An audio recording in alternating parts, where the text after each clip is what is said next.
नमस्कार दोस्तों, आज हम इस वीडियो में आपके साथ डिस्कस करेंगे रोट आयरन और कास्ट आयरन के बीच में क्या क्या डिफरेंसेस हैं, कैसे ये एक दूसरे से अलग हैं, इनकी प्रॉपर्टीज़ क्या क्या हैं, कहाँ इनको इस्तेमाल किया जाता है और कैसे इनको बनाया जाता है। तो सबसे पहले बात करते हैं, जो रोट आयरन और कास्ट आयरन हैं ये दोनों आयरन के ही टाइप्स हैं, या कह सकते हैं कि alloy of iron. Engineering material हैं दोनों। इंजीनियरिंग मटेरियल में मेटालिक मटेरियल के अंतर्गत आते हैं और मेटालिक मटेरियल में ये दोनों फेरस मेटल हैं।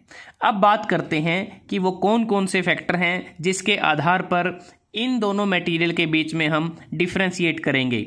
सबसे पहले बात करते हैं, जो रोट आयरन है यह आयरन की प्योरेस्ट फॉर्म होती है, जिसमें आयरन कम से कम 99.5% तक होता है और अधिकतम 99.8% तक ये हो सकता है। और बात करते हैं कि कैसे इनको बनाया जाता है। इन दोनों आयरन को बनाने के लिए जो रॉ मटेरियल होता है वो होता है पिग आयरन।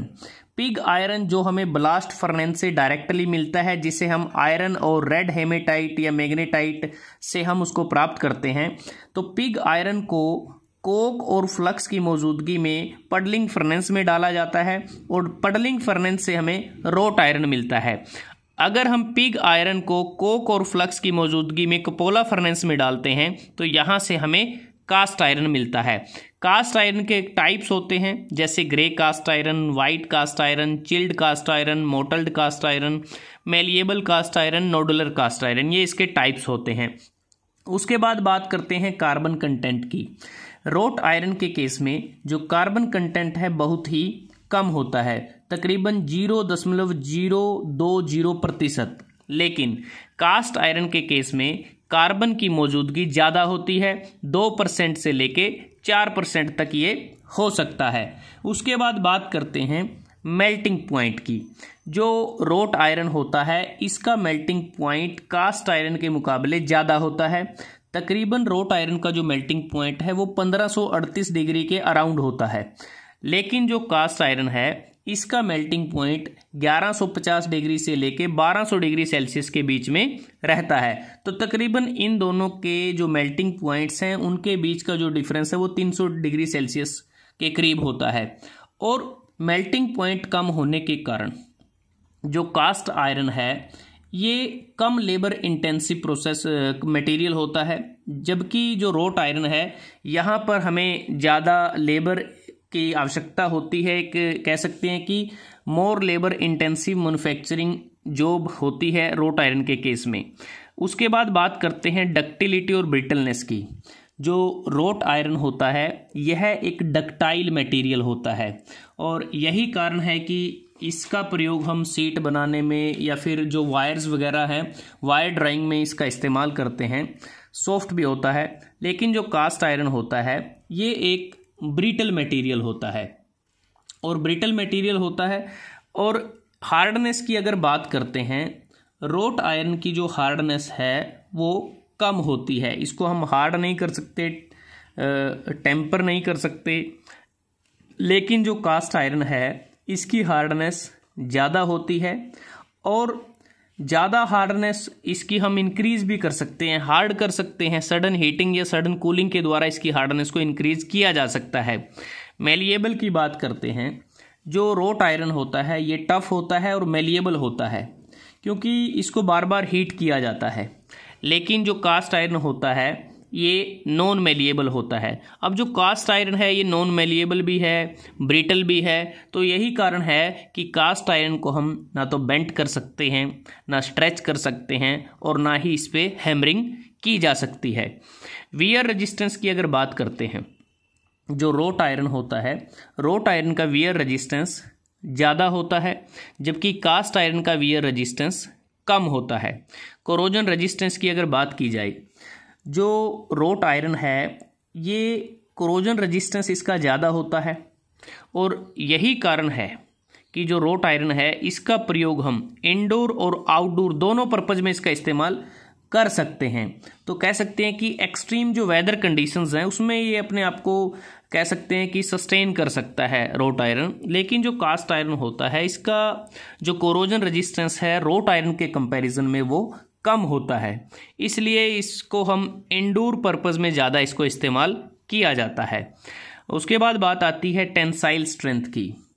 जो रोट आयरन होता है इसकी जो टेंसाइल स्ट्रेंथ है वो ज़्यादा होती है, इसलिए हम इसका प्रयोग जो हॉरिजॉन्टल बीम्स हैं उसको बनाने में करते हैं।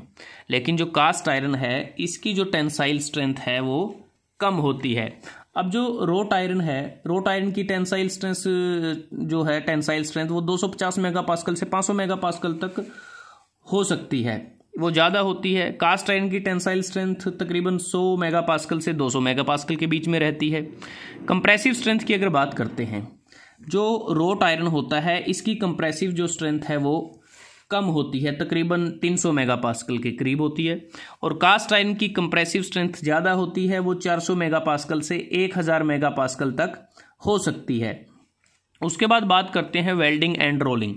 अब जो रोट आयरन है इसको वेल्ड करना आसान है, इसको रोल्ड करना आसान है, तो वेल्डिंग बड़ी आसानी से इसकी की जा सकती है, रोलिंग प्रोसेस इस पर बड़ी आसानी से की जा सकती है। लेकिन कास्ट आयरन के केस में ऐसा नहीं है, क्योंकि एक ब्रिटल मटेरियल है, आसानी से वेल्ड नहीं किया जा सकता, रोल्ड नहीं किया जा सकता। लेकिन जब बात आती है प्रोडक्शन ऑफ आइटम की, जो रोट आयरन है जैसे हमने बात की, इसको रोल्ड कर सकते हैं, वेल्ड आसानी से किया जा सकता है। तो इसमें होता क्या है कि जैसा आप इस डायग्राम को देख रहे हैं, रोट आयरन को गर्म किया जाता है, हीट किया जाता है, एनविल के ऊपर रखा जाता है, फिर हैमरिंग की जाती है। तो हैमरिंग के द्वारा जो हमारी डिज़ायर्ड शेप होती है, ब्लैक स्मिथ जो इस पर कार्य करता है वो डिज़ायर्ड शेप हैमरिंग के द्वारा रोट आयरन को दे सकता है। लेकिन कास्ट आयरन के केस में ऐसा है कि इसमें हम ना इस रोल्ड नहीं कर सकते, लेकिन इसको हम मेल्ट कर सकते हैं। मेल्ट करने के बाद इसको मोल्ड में पोर किया जाता है, और मोल्ड में पोर करने के बाद ये सॉलिडिफाई हो जाता है। जो मोल्ड की शेप होती है वो शेप ये ले लेता है। तो जैसा आप इस डायग्राम में देखें, ये जो पंप की बॉडी बनी है ये कास्टिंग से की गई है। तो यही कारण है कि कास्ट आयरन में हम कास्टिंग प्रोसेस को करके अलग अलग कॉम्प्लेक्स डिज़ाइन की शेप बना सकते हैं, लेकिन रोट आयरन पर हम कास्टिंग नहीं कर सकते, क्योंकि ये ईजिली फ्यूज़ नहीं होता एलिवेटेड टेम्परेचर पर, क्योंकि इसका जो मेल्टिंग पॉइंट है वो कास्ट आयरन से तकरीबन 300 डिग्री सेल्सियस ज़्यादा होता है। उसके बाद अगर हम बात करते हैं, जो फ्रांस की जो राजधानी पेरिस में जो स्थित एफिल टावर है वो रोट आयरन से ही बना है। अब बात आती है कोस्ट की। जो रोट आयरन है इस पे क्या है कि रिपीटेडली हीटिंग की जाती है, रीवर्किंग की जाती है, जिसके कारण जो रोट आयरन का जो कॉस्ट है वो ज़्यादा है। तो एक प्रकार से रोट आयरन एक्सपेंसिव है, जबकि जो कास्ट आयरन है ये कम एक्सपेंसिव है रोट आयरन के मुकाबले।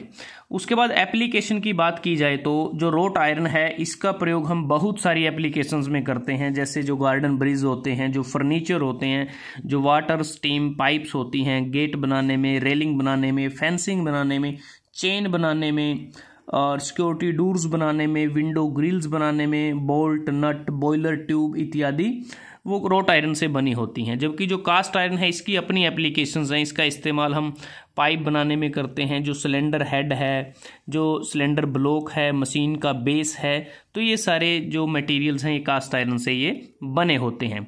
तो दोस्तों आज हमने इस वीडियो में आपके साथ डिस्कस किया दो फेरस मटेरियल, रोट आयरन और कास्ट आयरन, जो आयरन के ही अलॉय हैं, उन दोनों के बीच में क्या क्या डिफरेंसेस हैं, कैसे उनको बनाया जाता है, कैसे वो एक दूसरे से अलग हैं। तो अगर आपको वीडियो अच्छा लगा आप इसको लाइक कर सकते हैं, शेयर कर सकते हैं अपने दोस्तों के साथ, स्टूडेंट्स के साथ, और जल्दी हाजिर होते हैं एक नए वीडियो के साथ।